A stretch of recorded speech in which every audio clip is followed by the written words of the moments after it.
Genesis 37:23-28.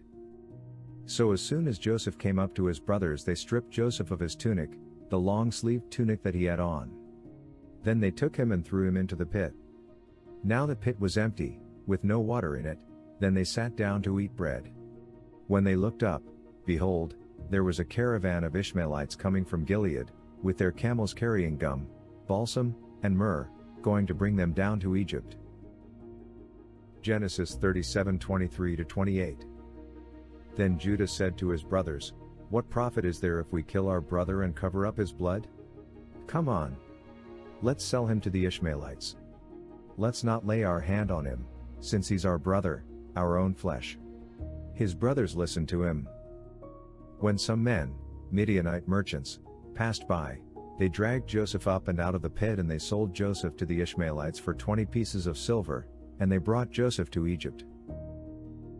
Joseph interprets Pharaoh's dreams. Genesis 41:1-36. Now at the end of 2 whole years, Pharaoh was dreaming. Behold, there he was standing by the Nile. Then behold, there were 7 cows, good-looking and beefy, and they grazed in the reeds. Then behold, there were 7 other cows coming up after them from the Nile, ugly and emaciated, and they stood beside the cows at the edge of the Nile. Then the ugly emaciated cows ate the 7 good-looking beefy cows, and Pharaoh woke up. Then he slept and dreamed a second time. Behold, there were 7 ears of corn coming up on one stalk, plump and good. Then behold, there were 7 ears of corn, thin and scorched by the east wind, sprouting up after them. Then the 7 thin ears of corn swallowed up the 7 plump and full ears of corn. Then Pharaoh woke up. It was a dream. Gen 41-8. But in the morning he was disturbed in his spirit.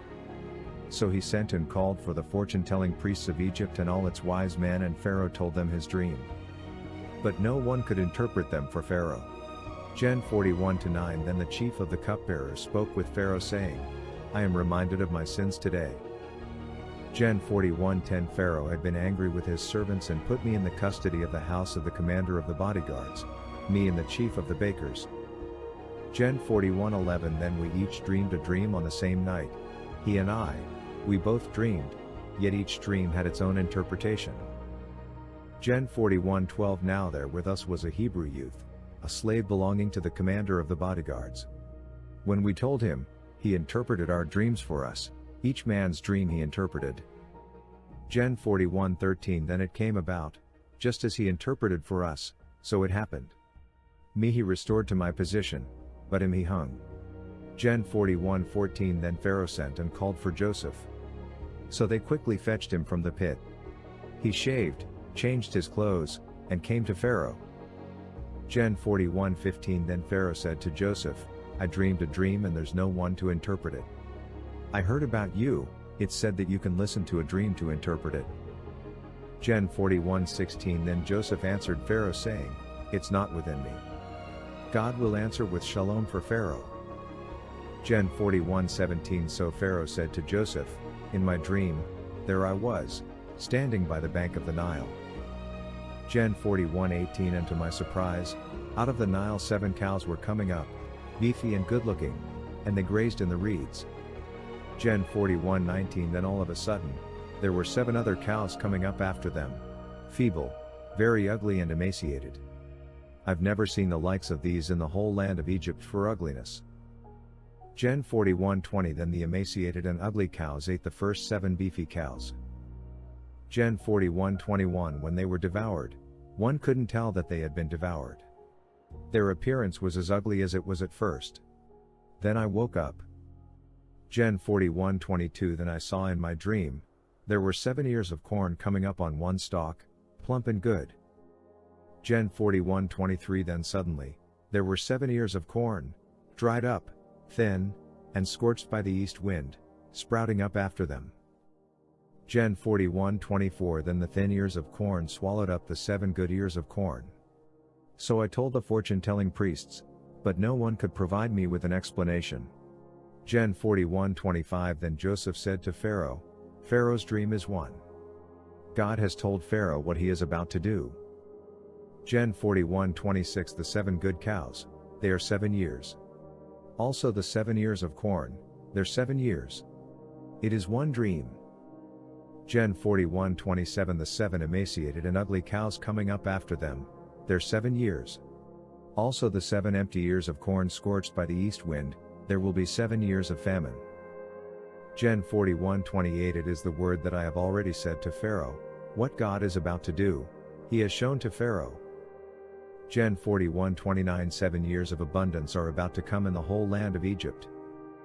Gen 41:30 Then 7 years of famine will come up after them, and all the abundance in the land of Egypt will be forgotten, and the famine will consume the land. Genesis 41:31-36 So the abundance in the land will be unknown because of the famine that follows, for it will be a very oppressive famine. Now as for repeating Pharaoh's dream twice, it's because the matter has been settled by God, and God will quickly make it happen. So now, let Pharaoh select a man discerning and wise and set him in authority over the land of Egypt. Let Pharaoh act by appointing administrators over the land and take a fifth portion from the land of Egypt during the 7 years of abundance. Then let them gather all the food from these good years that are coming, and let them store up grain under Pharaoh's hand as food for the cities, so they may preserve it. Let the food be held in reserve for the land for the 7 years of famine that is coming upon the land of Egypt.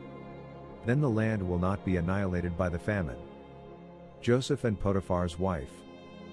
Gen 39:1-2 Now Joseph had been brought down to Egypt. Potiphar, an official of Pharaoh, commander of the bodyguards, bought him from the hand of the Ishmaelites, who had brought him down there. But Adonai was with Joseph. So he became a successful man in the house of his master, the Egyptian. Daniel 1:2-3 God gave King Jehoiakim of Judah into his hand, along with some of the vessels of the house of God. He brought them into the land of Shinar to the house of his God and put the vessels into the treasure house of his God. Then the king told Ashpenaz the chief of his officials to bring in some of the sons of Israel from royal descent and nobility.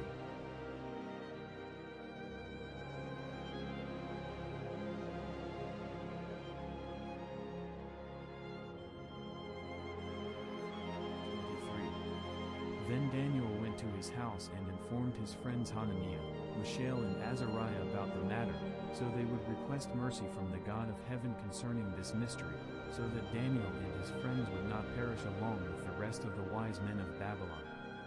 During the night the mystery was revealed to Daniel in a vision. Then Daniel blessed the God of heaven and answered, saying, Blessed be the name of God forever and ever, for wisdom and might are his. He changes times and seasons. He removes kings and installs kings. He gives wisdom to the wise and knowledge to the discerning. He reveals deep and hidden things. He knows what lies in darkness, and light dwells with him. To you, O God of my fathers, I give thanks and praise. For you gave me wisdom and power. You have made known to me what we asked of you. You revealed to us the word of the king. Daniel interprets the dream. Dan 2:31-35 You looked, O king, and behold, there before you stood a huge statue, an enormous and dazzling image, whose appearance was awesome. The head of that statue was of pure gold, its breast and its arms of silver, its belly and its thighs of bronze, its legs of iron, and its feet partly iron and partly clay. While you were watching, a stone was cut out, but not by hands. It struck the statue on its feet of iron and clay and smashed them. Then the iron, the clay, the bronze, the silver and the gold were crushed together.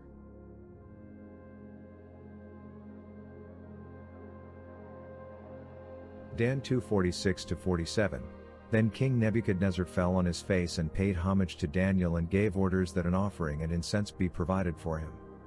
In response the king said to Daniel, Surely your God is the God of gods, the Lord of kings, and the revealer of mysteries, for you were able to reveal this secret. Then the king promoted Daniel and lavished on him many marvelous gifts and made him ruler over the whole province of Babylon and chief over all the wise men of Babylon.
Daniel 6:17-23. So the king gave the order, and Daniel was brought and thrown into the lion's den. Now the king spoke to Daniel, saying, May your God, whom you serve continually, deliver you. A stone was brought to block the mouth of the den. The king sealed it with his own signet ring and with the signet of his nobles, so that nothing could be changed regarding Daniel. Then the king went to his palace and passed the night fasting. No entertainment was brought before him. He was unable to sleep. At dawn the king got up and hurried to the lion's den. As he reached the den, he cried out to Daniel with a voice of anguish. The king spoke out to Daniel, saying, Daniel, servant of the living God, was your God, whom you serve continually, able to rescue you from the lions? Daniel spoke to the king, May the king live forever. My God sent his angel to shut the lions' mouths so that they haven't harmed me, because I was found innocent before him. Nor have I committed any crime against you, O king.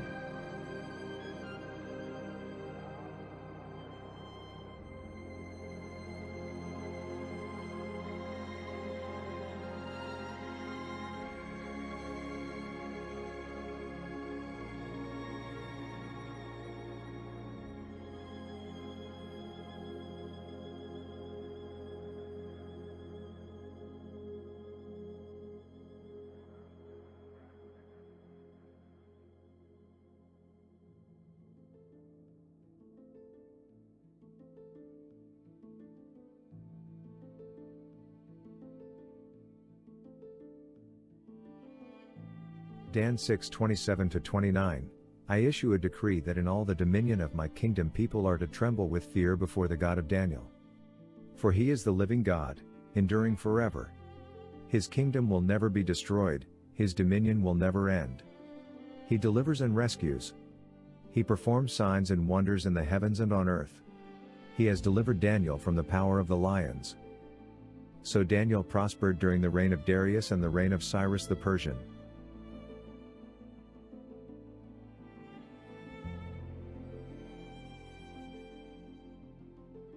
My conclusion is that both Daniel son of Judah and Joseph son of Jacob were taken as slaves to the most dominant kingdoms of their time. They were blessed and filled with the power and gifts of the Holy God of Israel. Indeed, through the Holy Spirit they both interpreted dreams and prophesied accurately future events. Daniel and Joseph were promoted and highly honored governors of the kingdom. They were falsely accused of crimes they never committed. Also, they both prophesied the return of their people to the promised land.